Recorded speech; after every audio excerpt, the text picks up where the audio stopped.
शिव तत्व की प्राप्ति और भगवान शंकर की करुणा, भगवान शंकर की उदारता, हम ये विचार करना छोड़ दें तो ध्यान देना कि भूख, भोजन और भय, ये तीनों मेरे देव अधिदेव महादेव के भजन से अपने आप धीरे धीरे धीरे धीरे समाप्त हो जाते हैं। भय अगर मिट गया तो परमात्मा अपने पास खड़ा है, ये महसूस होने लगता है। भय कब तक रहता है? जब तक हमें लगता है कि ये मेरा। भय कब तक लगता है? जब तक लगता है कि ये फैक्ट्री मेरी है, दुकान मेरी है, घर मेरा, परिवार मेरा, कुटुंब मेरा, कबीला मेरा, तब तक लगता है। पर जब तुम्हारे मन से भय चले जाता है कि अब जो भी होगा तो भगवान देखेंगे, जो लिखा होगा किस्मत में वो होगा, जो परमात्मा चाहेगा वो होगा, फिर परमात्मा फिर भय चलेगा। महाराज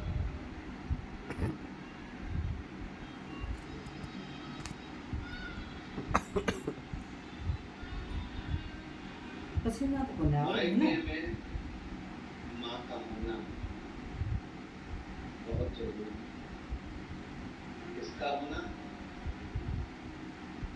जम के बोलो जरा, मायके में किसका होना जरूरी है? मायके में सब हैं और माँ नहीं है तो वो मायका सुना,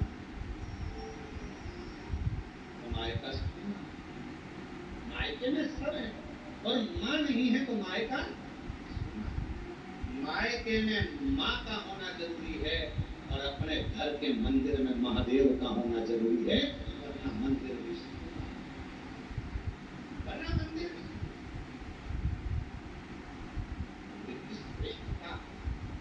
जैसे लिंगायत, शिव लिंगायत संप्रदाय के अंतर्गत गले में शिवलिंग को डालकर अपने गले में शिवलिंग रखकर ये निश्चित कर दिया जाता है कि ये शरीर भी तुम्हारा मंदिर है और उस मंदिर के अंदर शिव लिंगायत संप्रदाय कहती है कि ये शिवलिंग तुम्हारे गले में जो पड़ा हुआ है, ये तन रूपी मंदिर के अंदर मन के भाव से ये शिवलिंग तुम्हारे गले में डाला गया है, अर्थात तुम्हारा ये शरीर चलता फिरता मंदिर है जिसमें ये शिवलिंग विराजमान है और अपने जीवन का आनंद है। शिव लिंगायत संप्रदाय के अंतर्गत एक छोटे से छोटे बच्चे से लेकर बड़े से बड़े बुजुर्ग तक भी गले के अंदर शिवलिंग धारण करते हैं। शिव लिंगायत संप्रदाय, वीर शिव लिंगायत संप्रदाय के अंतर्गत एक वीर शिव लिंगायत संप्रदाय के अंतर्गत गले के अंदर एक शिवलिंग रखा जाता है।